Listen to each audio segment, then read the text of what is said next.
It's a great honor for us today. And Dr. Pallavi Kwatra and to grace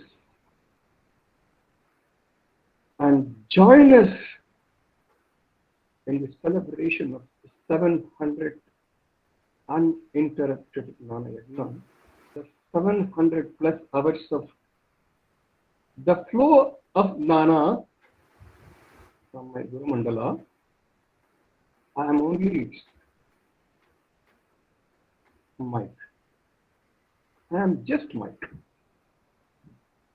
The Jnana of Guru Mandala has flown out to reach all of us for 700 plus continuous hours to welcome two great personalities. Should I use the great sadhakas of the case? Why not? Why not? When I look at their profile, yes, and 700 is a unique number. 700 shlokas in Durga Saptashati. 700 Vijayam. Same thing, 700 days today. In the presence of Mahakali and Mahalakshmi, and all others are Mahasaraswati here. Listen to Dr. Pallavi Kwatra, responsibility before introducing Pallavi Kwatra. Our disciple, Virendra Sharma Ji, asked her without any second thought, simply she accepted. It is an honor to be here. We are all blessed. All those who are present today are blessed, actually. No, it is the experience. The experience can't be explained. No? So, let me first introduce you to. He is the anesthesiologist. That means during the surgery, they make the patient to lose prajna. Is it so? That is his profession, her profession. But you know what she is doing?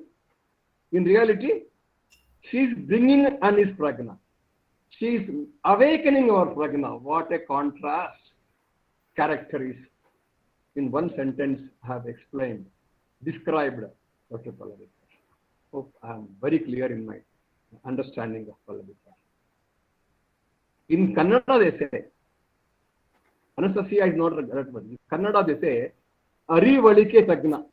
Arivalike, Arivu they call it. Arivu is prajna. The prajna is gone during surgery. She does in the hospital. But when she comes out, she makes the Arivu is getting Jagra in all of us. What a wonderful contrast. What a wonderful change of two compartments. Dr. Pallavi Kwatra, Namo Namaha, I can say. Pallavi Kwatra wrote many books. Many books. And if I want to talk about each book, little about it, the whole day will go off. I don't want to speak. But one book I should speak. Shiva Shakti Talks. It is the essence of Vijnana Bhairava. She just puts in one sentence, made us enjoy that Vijnana Bhairava, each shloka. Great. Dr. Pallavi, salutations to you. And when silence speaks, another one. Okay. There are many like this. Be loud. And another thing you should see is a free book. 1,000 sacred avatars of Sri Lalita Tripura Sundari as depicted in Sahasranama. She has picturized it. What a wonderful! I have gone through the book. When you chant that Sahasranama, look at that. That experience only to be experienced. And she is also with the science mark, it is organic and spiritual store. And they make Shastrokta Mahamir. I have seen that. And Virendra Sharma has got it. And all her books are published by Sabir Publishing. And she also has an Adhyatmik trust. And that reads, great things are not done by impulse, but by a series of small things brought together. That's it. So, every 1 hour, every day, that small things, it has made a great things, a series of small things that happen today. This is that 700th day, right? And her book, Ganesha and his 32 forms, worth to book. Shambhavi is another one. And as I mentioned, Shiva Shakti talks. It's unique of its kind. I never thought that such a most secretive, esoteric meaning, Jnana Bhairava can be put so easily. Wonderful, wonderful, wonderful. Dr. Pallavi Kwatra. And if I go on talking, I think I will not able to give you time for to address us. So, and when someone speaks is Bhagavan Ramaharshi. On that she writes. Yes. I remember a statement. There were 2 contemporaries, Chinmaya and Ramana. One is a speaker, one is a silence. One is Mauni, one is Chinmaya, goes on speaking, Ramana speaks with silence. Is it not, we have described Dakshinamurti as Mauna Vyakhyana? Is it not the same thing when silence speaks? And another one book, definitely I must refer here, The Musings of the Awakening Soul. These are the books, Soul International. This is how our culture, our understanding of Tantra Shastra, there is no apprehension here to anybody. Sri Vidya sadhana is a secret sadhana that should be between Guru and Shishya, no doubt. This Jnana Yagna has not done teaching any Sri Vidya. But this Jnana Yagna has done is, whatever the scriptures available, we want to give them an idea about it, so that they get interest in Sri Vidya and they approach the proper Guru, appropriate Guru, and so that their sadhana can be continued. No secrets of Sri Vidya are revealed during this Jnana Yagna. If somebody has such a misconcept, they may be taken away. It's not. It's like Jnana Yagna, as I said, as Jagadish puts it, all these 700 days, they have dealt with initially, we begin with Devi Bhagavata, dealt with Chintamani Gruha, etc. in a certain manner. Then we came into Durga Saptashati, which has been read very widely all over the country, but it has got 7 tikas, 7 bhashyas, including one from Bhaskaramiti Gutavati. So, referring to those bhashyas, with my very humble knowledge of this thing, I try to put its meaning, both regular meaning and its different meanings also, Durga Saptashati. It doesn't talk about Sri Vidya, etc. I have explained them what they are in Durga Saptashati. And by the grace of Guru Mandala, by the total support of my Guru Putra, we were able to give in Kannada and Telugu, and Tamil version also will be coming up now by Uma Maheshwari, the perfect text of Durga Saptashati, followed by our Guru Parampara for ages. For ages. Perfect Patha, And we are happy that that Pata has been approved by Shree Mahasamstana. They took a lot of time for it. We have to face a lot of questions from them and approved by them. He was very happy that even Sringeri Mutt also has its copy of Saptashati. Is it not? Our Guru Mandala is so great, so great that whatever is followed by Guru Mandala is also approved by Sringeri Mahasamsthana. How much we are blessed. How much we are blessed to be belong to this Guru Mandala. That's all. I talk very high about Guru Mandala. Many times I spoke. There are so many, I don't say anybody wrong. There may be hundreds of paramparas with Sri Vidya person. No doubt. Nothing is less, nothing more. But Guhananda Parampara, beginning from Sri Vidya Guru, no doubt has its own uniqueness in Sri Vidya. My tears are flowing out. I can't control my emotion when I mention this. It begins from Vidyaranya Mahaswamigalu. As I mentioned, Shanta, Vimala, Prakasha, Atma, Guha, Chit, Yoga, Vratra. This is how the whole lineage has come. It's a great parampara. Very great parampara. What is the contribution from Chidanandana? Chividya Saparya Padati. Used all over the authentic text for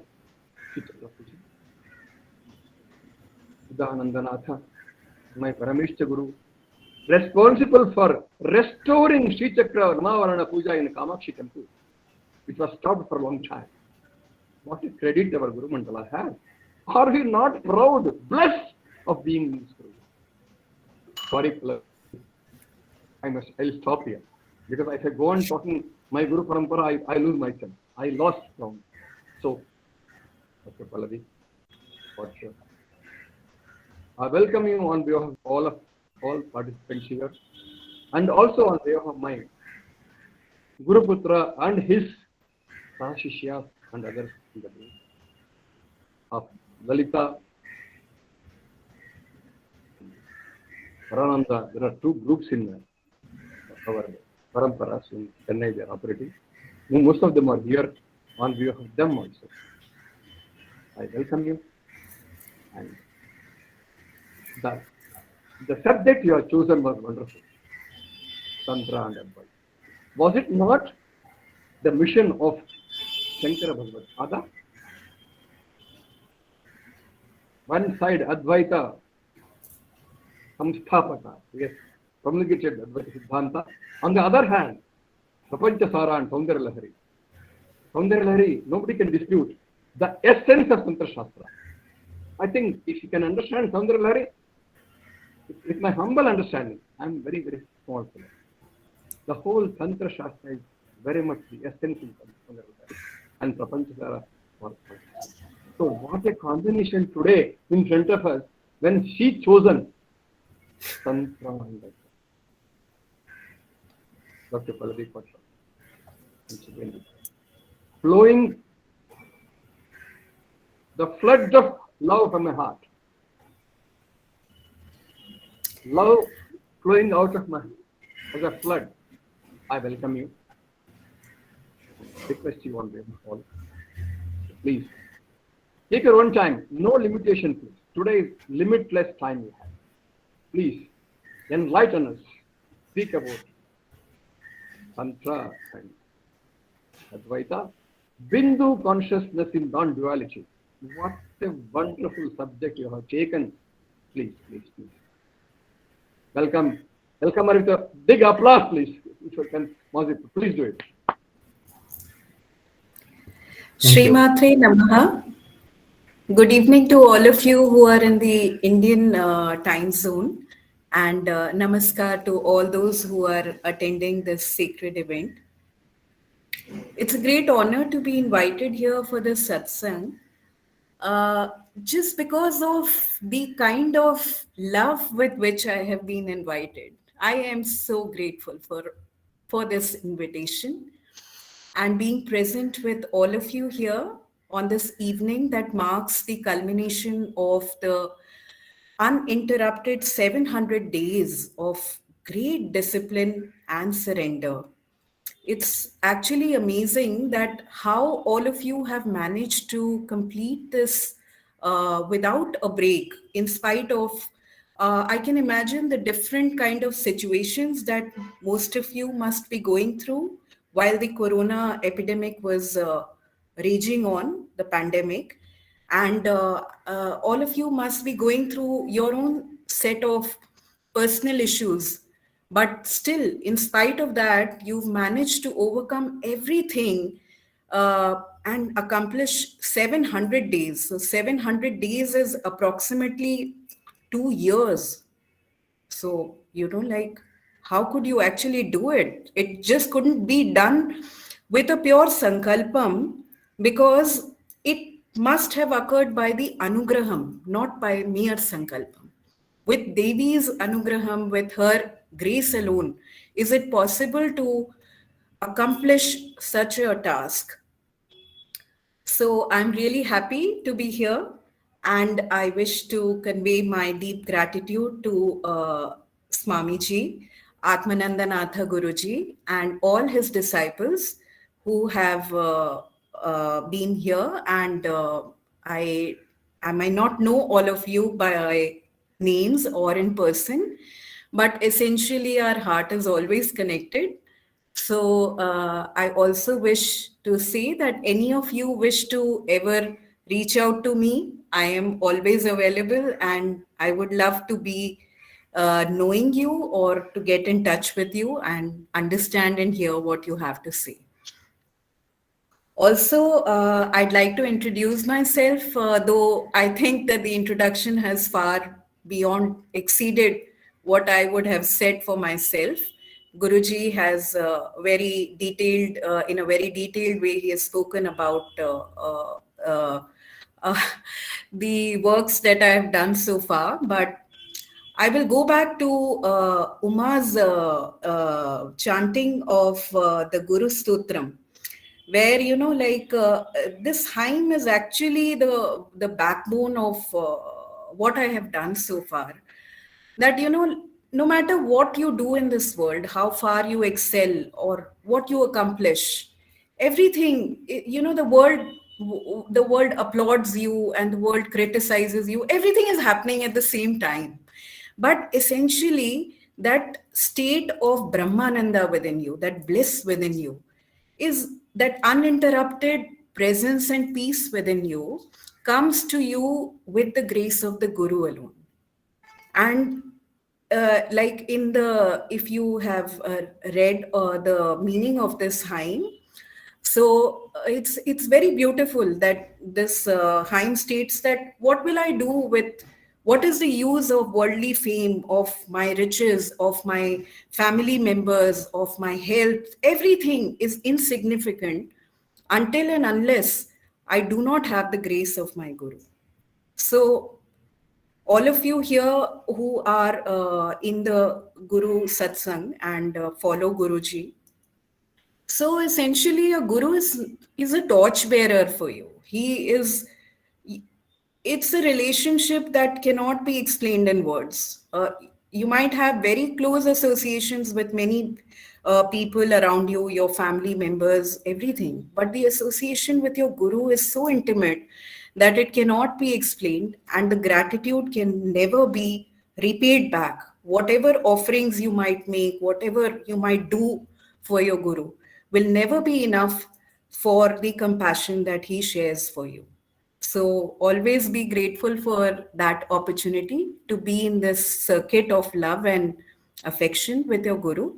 And it's a blessing to have a living Guru who can guide you, who can tread your steps, who can nag you, who can scold you, everything.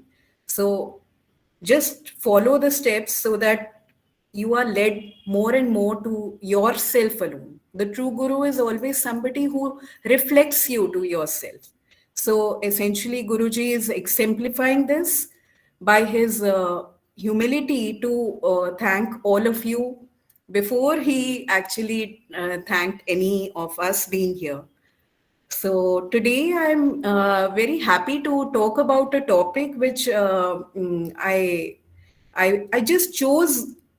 I didn't choose it because I was said that I was just invited to speak, and the next second I just saw myself typing out the topic without even understanding what or why I should speak on it.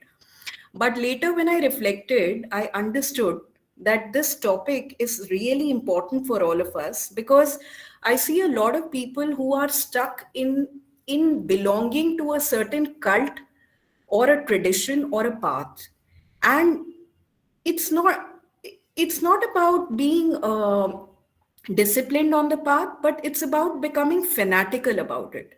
So there's a lot of conflict that happens, and people tend to fight with each other depending on what they're really so driven to believe in as the ultimate path. So Tantra and Advaita both are very recognized paths, and people from all over the world are following it.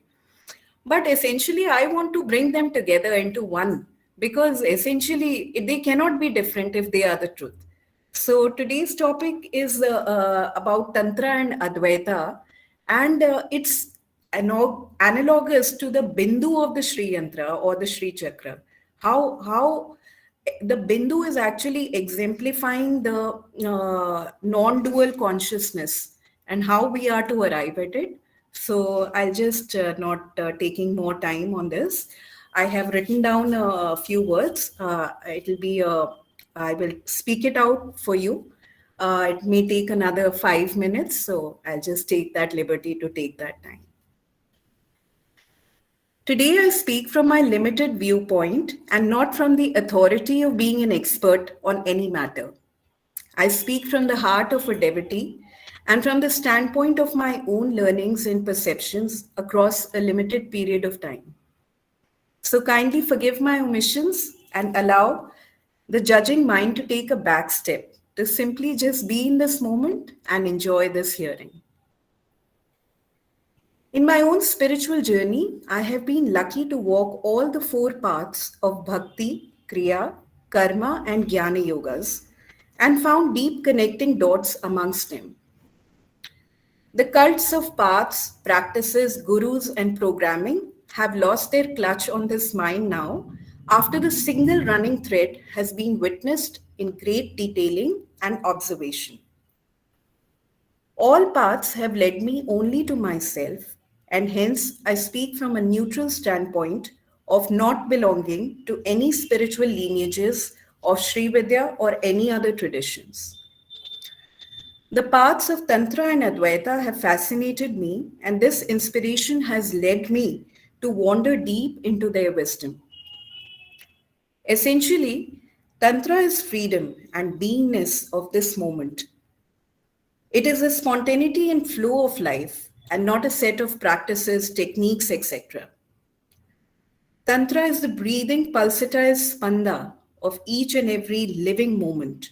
And hence, if one wishes to relish it as a state alone, rather than a medium to an end, one has arrived at a more mature outlook towards Tantra.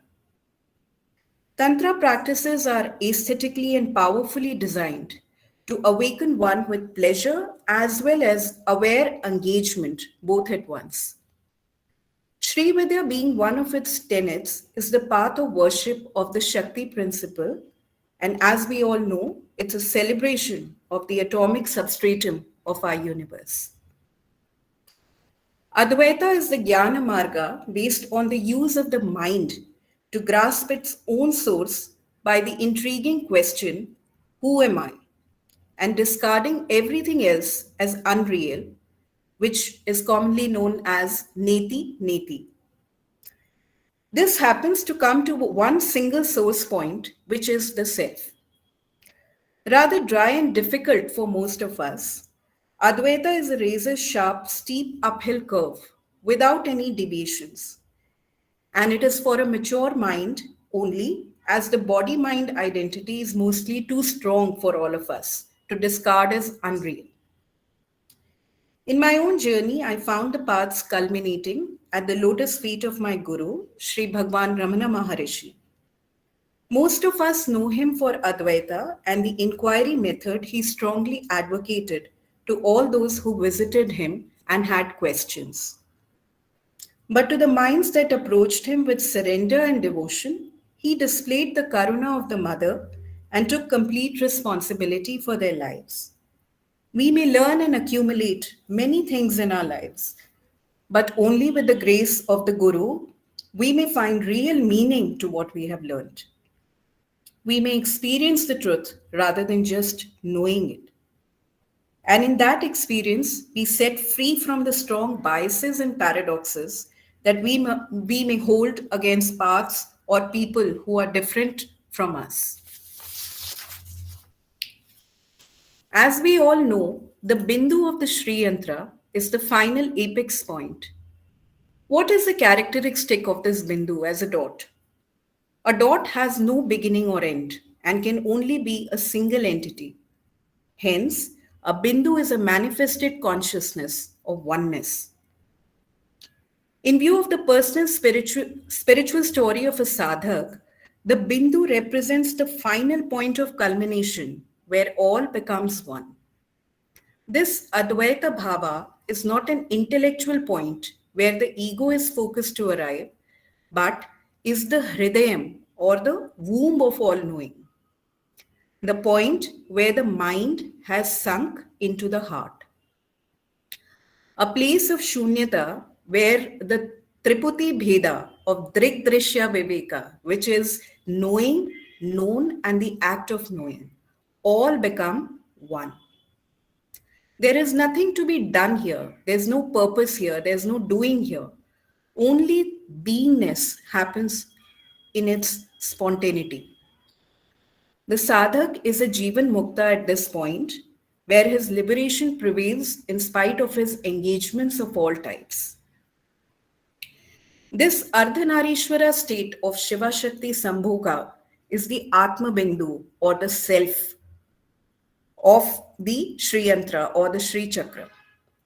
The Bindu is the Mauna of the self, where all mental judgments have drowned and only the pure being exists, living in solitude, silence, and freedom.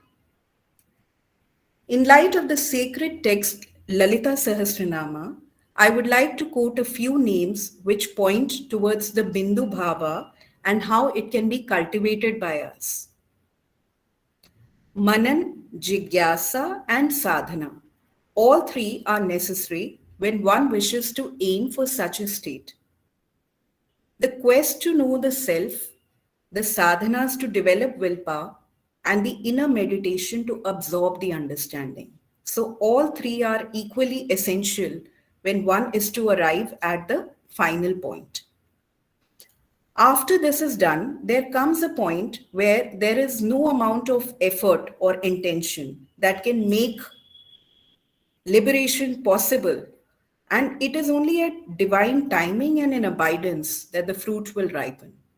But until that point, we have to continue to do the manan, we have to continue to do the jigyasa, and we have to continue the sadhana. All the three tenets have to be followed till the point that where there is a satiety level, where there is a peace, there is a silence, and there is nothing really to achieve to become even liberation actually, or mukti as a goal has left you. I don't know if I am wrong or right on this, but I think that at that point of the Bindu, there is no aspiration to even have mukti. You're just as you are, simply as you are. You don't have any spiritual desire, you don't have any material desire, you don't have any inclination, you don't have any bias, you don't have any aversion, you don't have any repulsion. It's a placid place of just being yourself in your sehed state of the self. So that is exactly what I'm trying to bring around here, and that is the Bindu consciousness. So whatever practices we might be doing in Sri Vidya, the ultimate point is to arrive at this place, at the Bindu, where everything is one. There is no inhibition, and there is no bias, both. Okay. So I'm also going to quote three names from the Lalita Sahasranama. So verse 178 of the Lalita Sahasranama says, I quote, Bindu Tarpana Santushta, unquote, which means she who is pleased by the offerings to the Bindu. So we may offer haldi, kumkum, external abhishekams, flowers, etc. to the Bindu of the shreeyantra as a part of our daily practices. But what exactly is the offering that mother is asking from us? All these are metaphoric, external manifestations of our devotion. But what is she actually seeking from you as the offering on the Bindu? That is your ego that needs to be, that needs to be surrendered at that lotus feet. That idea of identity, I, identity of your body mind, which you're so clung to that, like, I'm the one who's doing the abhishekam, I'm the one who's doing the sadhana. So she's like saying, no, you just leave this I first right now, you know. So the essential offering to the Bindu, which she is going to be pleased with, is your own ego and identity consciousness. The second name which I want to bring around is name 625, which is Kaivalya Padadaini, which is also very beautiful, because what is the Kaivalya state? What is the state? The Kaivalya state is the state of non-duality, is the state of pure self, is the state of the Atman, is the state of the Brahman, which has got no identity with, which has got no identification with what your mind body complex is doing. So she is the grantor of that state. But how will she grant it until you have not even sought that? You're still, you know, you're still trapped in the form, and she's actually so erotic. She's actually so beautiful. She's actually so graceful. She's actually full of siddhi and maya and so much. So you are forgetting the point where what you need from her. So our mother is somebody who is going to feed her when we are going to cry for it. So, but we are crying for all the silly stuff. We are not asking her for that Kaivalya state. Though she is the grantor of that. She's waiting to grant it to you. But you're not even seeking it. So Kaivalya Padadaini is a very wonderful name that I resonate with. And then there is verse 162 of the Lalita Sahasranama, which states, I quote, Antar Mukha Samaradhya Bahir Mukha Sudurlabha, unquote, in which he is reminding us not to focus our awareness on external things, but nudging us to look within and realize her as the self. So there's no difference between Devi and us. They're not two. You're not like one level below, or you're not like worshipping to a form draped in a silk sari. No, that is not Sri Vidya. Sri Vidya is Atma Vidya. Atma Vidya means the jnana of the self. So she's asking you to identify her yourself as her only, but you are only focused on going one step below and saying, no, I am devotee. I want to remain devotee throughout your life. Why should you want to remain a devotee when she has given you a state of being the Maharagni? You are the Maharagni. You are the empowered one. And still you go around like a beggar asking for things. So she's asking you to focus the attention within so that you see the reflection, see the greatness of who you are, see the glory of who you are. But your attention and your awareness is focused on the external upasanas, the external sadhanas, and many other things, like reading scriptures and accumulating information and becoming more knowledgeable. I'm not saying it's wrong. Obviously, there is a role for everything. There's a role for scripture reading, there's a role for sadhana. But essentially, you have to do the self inquiry and see her as your own reflection. So I think I just took too much of time, because I was also flowing in the same way that Guruji was flowing. So I just wish and congratulate all of you again for having completed this amazing, anugraham of Devi. I would not say this is your sankalpam. It would not have been possible without that anugraham. And I wish all of you a celebratory and awakened journey to your own Bindu. The Bindu is not outside you. The Bindu is who you are. Just see it for that. Thank you very much for this wonderful opportunity. Namaste. Dr. Pallavi.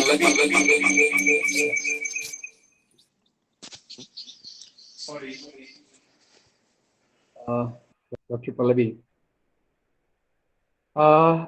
what words I should use to thank you?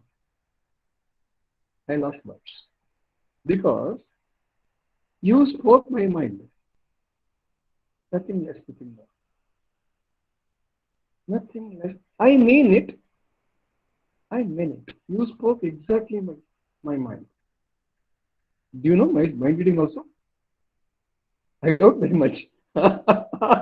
No, nothing like that. Nothing like that. Pallavi, I tell you. It's just that your mind is not different from mine. That's why I can speak on your behalf, because I exactly know that we are a part of this entire self. So your mind and my mind are not different, and I'm not a mind psychic reader. It's just so Yeah, simply present not to that's me. but Yes, just for a no, as a humor I mentioned it. yes. I tell you, we are in such a state today. When you said we are Maharagni, we are Mahadevi. Here is the place. Lot has to be done by Sadhaki also. But you have a role better than us, to see what the Bindu is, what the Tantra is short, what is non-duality, all this you have.